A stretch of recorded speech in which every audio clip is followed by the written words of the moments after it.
প্রিয় সপ্তম শ্রেণীর শিক্ষার্থীরা, শুভেচ্ছা নিও। আজকে আমি তোমাদের 2025 সালের বাংলাদেশ ও বিশ্ব পরিচয় বিষয়ের নতুন বই থেকে অষ্টম অধ্যায় এর অনুশীলনী থেকে সৃজনশীল প্রশ্নের সমাধান করে দেব। প্রথমে তোমাদের বলবো, যারা আমার চ্যানেলটি সাবস্ক্রাইব করো নাই তারা আমার চ্যানেলটি সাবস্ক্রাইব করবে এবং আমার সাথে থাকবে। তাহলে চলো আমরা ক্লাস শুরু করি। অষ্টম অধ্যায় অনুশীলনীর সৃজনশীল প্রশ্ন।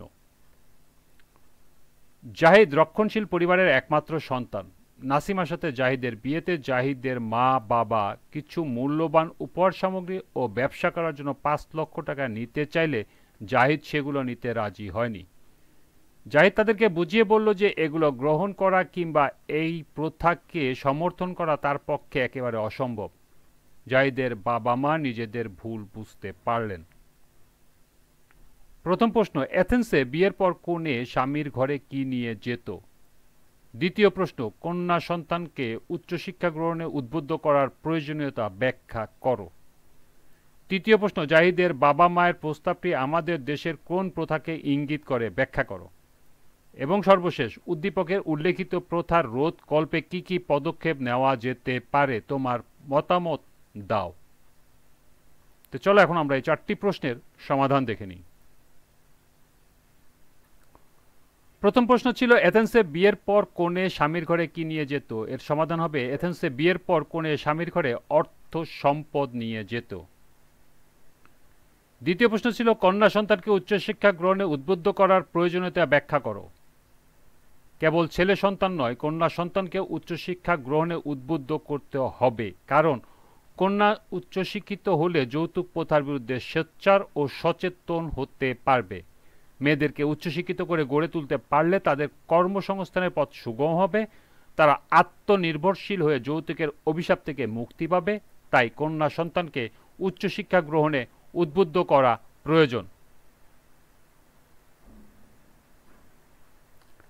গ, জাহিদের বাবা মায়ের প্রস্তাবটি আমাদের দেশের কোন প্রথাকে ইঙ্গিত করে ব্যাখ্যা করো। উদ্দীপকে জাহিদের বাবা মায়ের প্রস্তাবটি আমাদের দেশের যে প্রথাকে ইঙ্গিত করে সেটি হলো যৌতুক প্রথা। সাধারণত বিয়ের সময় বর বা কনের বিপরীত পক্ষের কাছ থেকে যে অর্থ বা সম্পত্তি দাবি করে ও গ্রহণ করে তাকে বলা হয় যৌতুক। এটি একটি সামাজিক কুপ্রথা। বাংলাদেশে অনেক সম্পদশালী মানুষ তাদের কন্যার বিয়েতে বিপুল অঙ্কের যৌতুক দেয়। ধনী পিতামাতার ধারণা যৌতুকের কারণে তাদের কন্যা স্বামীর ঘরে মাথা উঁচু করে থাকবে। উদ্দীপকে রক্ষণশীল জাহিদের পরিবার নাসিমার পরিবার কাছ থেকে অর্থ সম্পদ চেয়েছিল যা যৌতুক প্রথাকে নির্দেশ করে, কিন্তু জাহিদ সেগুলো নিতে অস্বীকার করে। সুতরাং কনে পক্ষের থেকে বিয়ের সময় যে সম্পদ বর গ্রহণ করে তাকে যৌতুক বলে উদ্দীপকে সেটি প্রমাণিত হয়েছে। সর্বশেষ প্রশ্ন ছিল, উদ্দীপকের উল্লেখিত প্রথার রোধকল্পে কি কি পদক্ষেপ নেওয়া যেতে পারে তোমার মতামত দাও। উদ্দীপকে উল্লেখিত প্রথাটি হল যৌতুক প্রথা। এটি একটি ঘৃণিত সামাজিক ব্যাধি, তাই এটি প্রতিরোধে নানা ধরনের পদক্ষেপ গ্রহণ করা যায় বলে আমি মনে করি। পণ্য ক্রয় করার মতোই যৌতুক নিয়ে কন্যাপক্ষ ও বরপক্ষের মধ্যে দর কষাকষি হয়ে থাকে।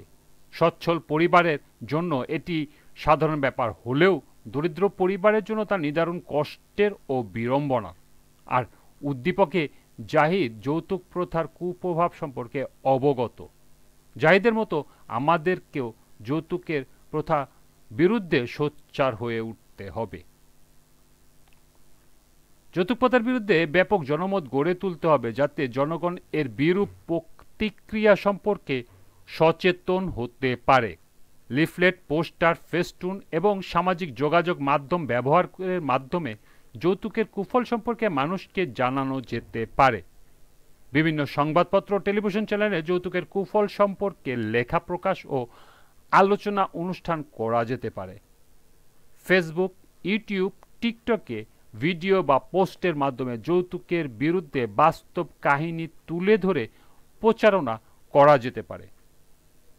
নারী শিক্ষার বৃদ্ধি ঘটিয়ে আধুনিক শিক্ষায় শিক্ষিত করে তুলতে হবে। সুতরাং বলা যায়, উদ্দীপকে উল্লেখিত যৌতুক প্রথা রোধকল্পে বাংলাদেশের সর্বত্র যৌতুক বিরোধী আন্দোলন জোরদার করতে হবে।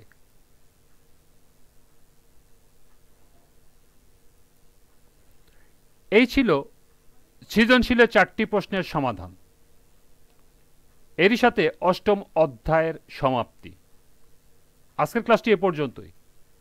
সবাইকে আবারও বলছি, যারা আমার চ্যানেলটি সাবস্ক্রাইব করো নাই তারা আমার চ্যানেলটি সাবস্ক্রাইব করবে এবং আমার সাথে থাকবে। সবাইকে পরবর্তী ক্লাস দেখার আমন্ত্রণ জানিয়ে আজকের মতো আমি এখানেই বিদায় নিচ্ছি। আল্লাহ হাফেজ।